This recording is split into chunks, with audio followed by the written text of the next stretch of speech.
Hi, hello mga kamaming gala! Panibagong araw, panibagong gala nga na naman. Just keep on watching. Bago nga ang lahat ay pumunta muna kami sa kumun ni Kuya Zion. Naubusan na nga siya ng worksheet kaya nga kukuha ulit siya. Twice a week nga kung pumunta nga si Kuya Zion sa Common Center. Pagkatapos nga makakuha ni Kuya Zion ng worksheets ay pumunta nga kami sa 7-Eleven. Sobrang init nga at umuwi na rin kami agad. Pagka uwi nga namin ay nagayos lang kami ng gamit. For today's video ay may panibagong staycation ulit tayo. Hindi na nga namin first time sa pupuntahan namin. Wala ang pa-service ngayon kaya nag-book nga lang kami. Mabilis nga lang yung biyahe kaya nandito na nga kami agad. Karating nga namin ay maraming tao at mahaba nga din yung pila sa check-in. Dito nga ay may mga binibentang balloon for Father's Day. Meron nga din silang candy shop dito. Iba't ibang candy nga nandito at ikaw na nga lang din ang mamimili. Bukod nga sa candy ay meron din silang bubble gum at saka mga cotton candy. May nakita nga rin si Kuya Zayong play area dito. Dito na nga rin nakapaskil yung price nila. Gusto nga ni Kuya Zion ay maglaro nga dito. Kaso sabi ko hindi pa nga kami nakapag-check-in. Tungang si Batang Gala ay pandali na naman dito.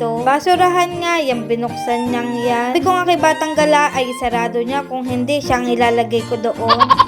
Wala nga kami magawa dito at hinihintay na nga lang namin si Daddy. Doon nga nag-check-in si Daddy sa kabilang lobby. Kalipas nga ng 100 years na nandito na nga rin si Daddy.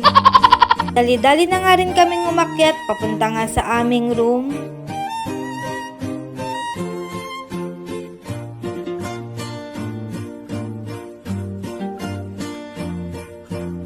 Sobrang laki nga nitong binigay nilang room sa amin. Ayaw mo ba, girl? Charet. May isa na naman pong pamilya ang tuwang-tuwa. Charet. Hindi nga kami makapaniwala sa sobrang laki nitong room.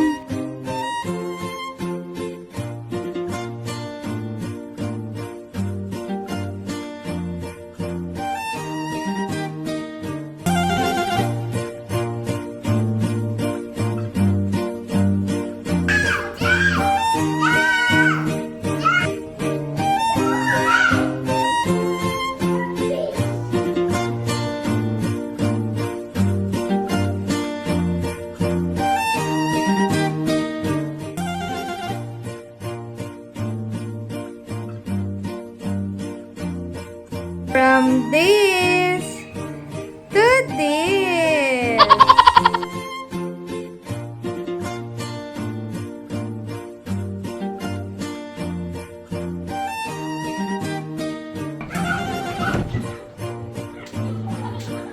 Dito nga ay may display nga silang mga snacks at saka red wine. Pero may bayad nga yan. Kung gusto mo nga magkape or mag-tea ay meron nga sila dito at libre lang.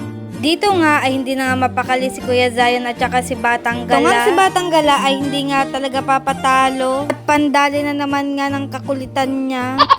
Sobrang nakaka-amaze nga na super laki nga nitong kwartong to. Di mo na nga kailangan magdala ng toiletries at meron nga sila dito. Sa toiletries nga nila ay may kasama na ding pasuklay at may pa-mouthwash pa nga.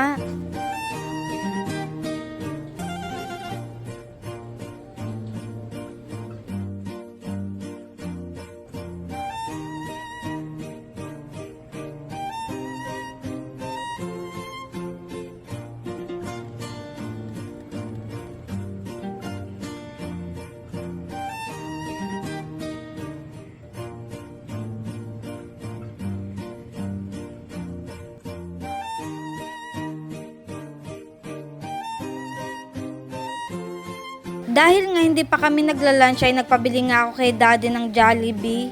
Kasi nga, bida ang sarap. Chares.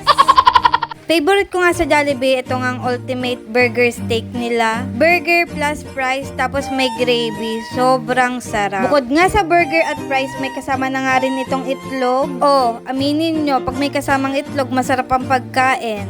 Chares. Busog na naman nga tayo for today's video.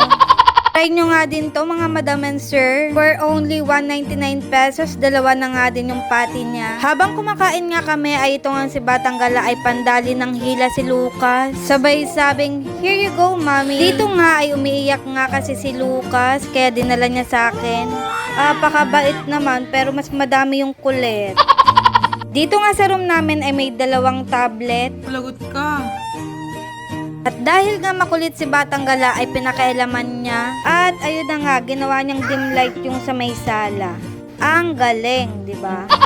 Dahil nga saway na ako ng saway ay niyaya ko na nga silang mag-swimming na lang. Bago nga kami makapag-swimming ay nag-request nga kami ng bathrobe for toddler. Ilang minuto nga lang yung hinintay namin at nandito na nga yung bathrobe. O diba ang cute kay Batang Gala? Saktong-sakto parang sinuka. Dahil ready na nga si Kuya Zana at si Batang Gala mag-swimming ay bababa na nga kami.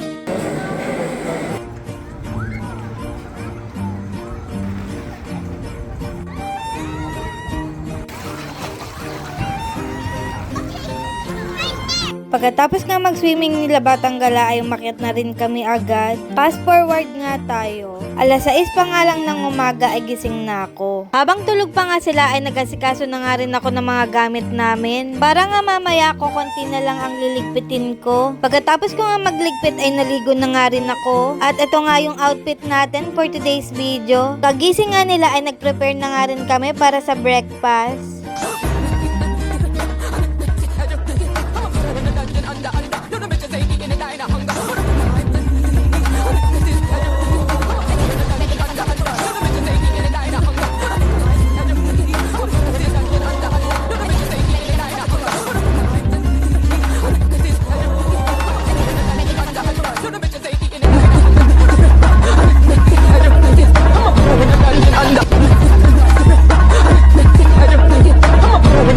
Spinning like a ballerina, feeling gangsta every time I see ya.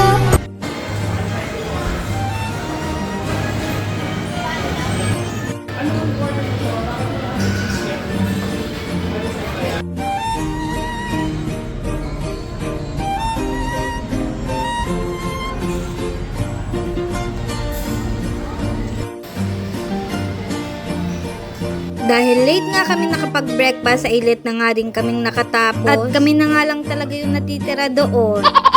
Tapos nga namin mag-breakfast ay dali-dali na nga rin kaming bumalik sa aming room.